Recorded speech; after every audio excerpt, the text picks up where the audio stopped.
Hi everyone, thank you so much for joining me today. My name is Frances Wong and I'm a freshman at UC Berkeley. I'm currently double majoring in data science and business. So the college application process has been getting notoriously difficult with each passing year. Just in my year, many world-renowned universities rejected students on the grounds that they did not have a segment on National Geographic or that they didn't work in a national lab. In a time where doing a lot just doesn't seem like enough, I wanted to highlight some ways that you can make your essay stand out through your extracurriculars and your interests. So more often than not, colleges will be looking at you holistically. That means they look at your achievements in comparison to those of your peers.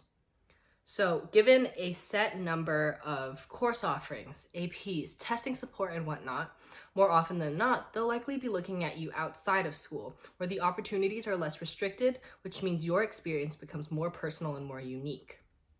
Showing academic excellence while also demonstrating well-rounded and thoughtful extracurriculars creates a positive image of you as a student, but also as a young adult. I hope that at this point you've chosen a few extracurriculars that are based on your personal values and passions, and that you've achieved something of personal value within these activities.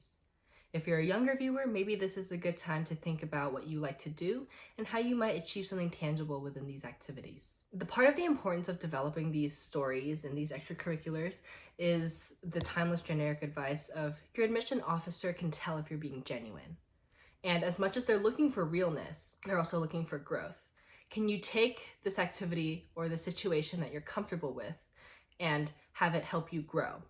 But more importantly even, can you take something that you're uncomfortable with and accept learning and growth from whatever experience that was? Regardless of the topic, it's important to stay cohesive and make sure your story flows naturally. And so a great outline and brainstorming activity I did was to create a tree diagram. At the highest level, the topics are your interests, right?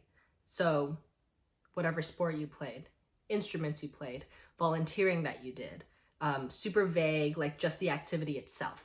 Branching off of each activity should be your achievements, your position, or a lesson. So what position you played in that sport, the time you won first prize or first place in the competition or the tournament, or a lesson that you learned, or a time you failed and then you tried again and then you came out on top. Branching off of each of these smaller lessons, positions, whatever, should be what you learned and what it means to you that you went through this thing, right? So after you're done with this tree diagram, you'll find that there are a lot of things going on, a lot of words, a lot of topics floating around, and it can get quite messy. And so what was really helpful for me personally was to choose my top 3. So that could be your highest achievements or the top 3 things that you enjoyed the most, the top 3 things you spent the most time on, and ensure that these 3 topics are really, really well developed. And take extra time to ensure that these essays are well thought out, and everything else can be used for shorter essays or, small spurts of demonstrated growth. Now, I want to take you guys through an example of career growth and personal growth and a little bit of one of the essays that I wrote. So before I discovered data science, I was super set on being a surgeon with business smarts. My plan was that wherever I ended up, I would double major in biology or whatever pre-med adjacent major and business. Then I would go to med school, I would do surgery. Along the way, I would use my business degree to make smart investments, and eventually I'd open up my own clinic. And so every single step in this plan that I thought I had a huge margin of error and lots of time to discover things, except for the part where I committed to med school. And so gifted with the privilege of living near Stanford University, I was able to apply and I got into their clinical anatomy summer program. And so this program is where for several weeks I went to their lab and I spent the entire day working with cadavers, learning about anatomy, but most importantly for me, it was about learning about the future of medicine. Till this day, I say that I've never felt more alive than I did that summer. And it's important to me because I feel like a lot of the time you hear about how one day it just clicked for this person and there's just no explanation as to why. And so for me, it was that I found a true passion for a subject.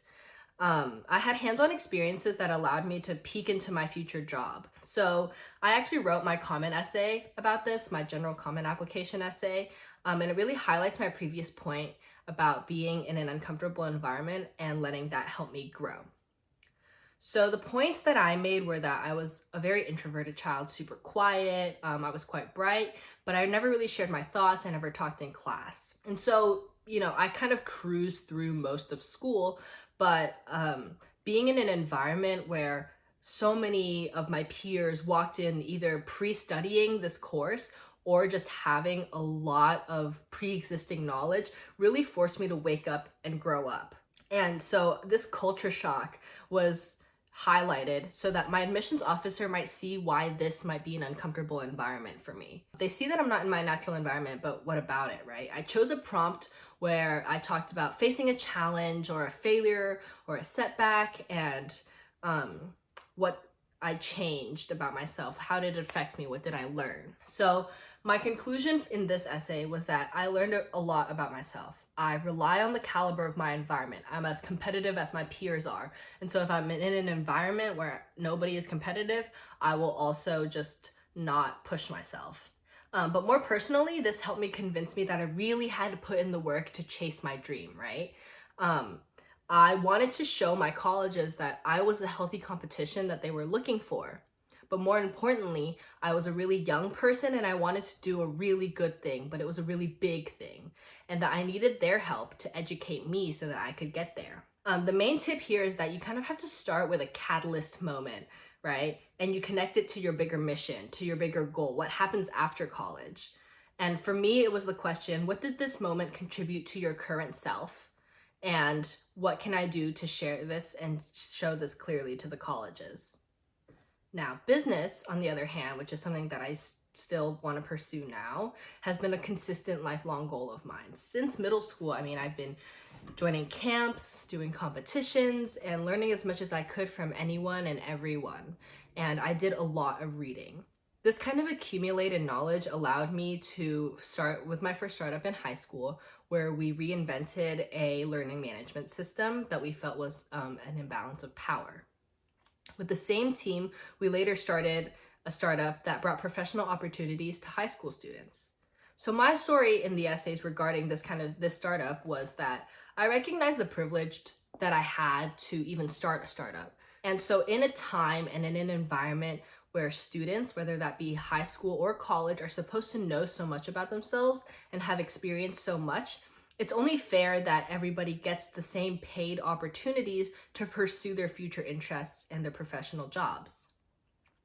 And so during my time doing business development for the startup, I faced a lot of the classic startup struggles, right? Power struggles, external turmoil and setbacks, and the infamous late nights that come with a new company. I learned to be more emotionally intelligent, more persuasive, and rework company politics. And these are all incredibly important skills that I conveyed through my essay. Basically, for when I talked about this in my essays, I chose a particular skill that I developed that I think the school, the admissions officer, or people in my major would appreciate. I tell the story linking who I was before to who I am now, and maybe what I would even do differently now. In an essay about leadership where I walked the school through how I chose my extracurricular activities, I opened with the following, and I quote, "Being a student at a startup school yet to have a graduating class, things had to be, well, started. I began pretty small, joining the student government, where I planned school rallies and events, of which I'm the current president. I joined the swim team and eventually started a tutoring program cleverly named D-Mentor, where I still tutor today. During quarantine, my friends and I built a studio at school and started an internal broadcasting service to help our community feel some sort of semblance to normalcy. From clubs that I joined, I learned about the importance of teamwork and dedication, but most importantly, purpose. I talked about my school and what makes it really special, but also what made it really difficult for me to be there. I showed initiative in joining, but as I grew and matured, I also showed initiative in starting my own activities in my own clubs. This excerpt highlights all the good that I experienced developing my school activities, but at the same time, I wanted to highlight and demonstrate my lessons in my character developments.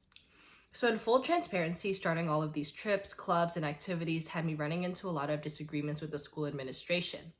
I explained to the school that I navigated all of these politics along with the challenges of being a teenager, and I closed out the essay with, quote, School that started with the bare minimum, I learned to not be the bare minimum. I took advantage of the things that I was good at and developed a go-getter mentality, contributing all that I can every single time. Personally, my extracurriculars took a lot of character growth. It was never fully about being in a position, passing the exam, or building a literal studio. The trials of doing each individual activity meant more to me than what I achieved in the moment. I want to point out that despite the weight of extracurriculars and the kind of value that they bring to your essays, it's crucial that you don't neglect your academics and that you even find joy in them, right? Colleges love that you're passionate about your interests, but at the end of the day, you still choose to apply to a major with them. And they want to see that you have love for whatever you apply to. And despite school being what it is, you still show love, interest, and achievement for it academically as well. Most importantly, no matter what you choose to write your essay about, it's important that you highlight the most intense or most important part of your experience. Extracurriculars are great topics to write about because it speaks on your character outside of school and outside of your academics. Oftentimes, even if you didn't realize while you were going through that experience, they teach you something about yourself, and they force you to grow up in ways that school never will. Remember that it should be something that you distinctly remember, that help you grow and learn. And it's important to keep your essays cohesive, honest, and to the point. And the point, again, should always be abundantly clear. You don't want your admission officer to do too much deducing and come to a conclusion that is different from what you're trying to convey. Well, that's all I have for you guys today. Thank you so much for watching. Please reach out if you have any questions or would just like to have a longer conversation about these topics. Goodbye.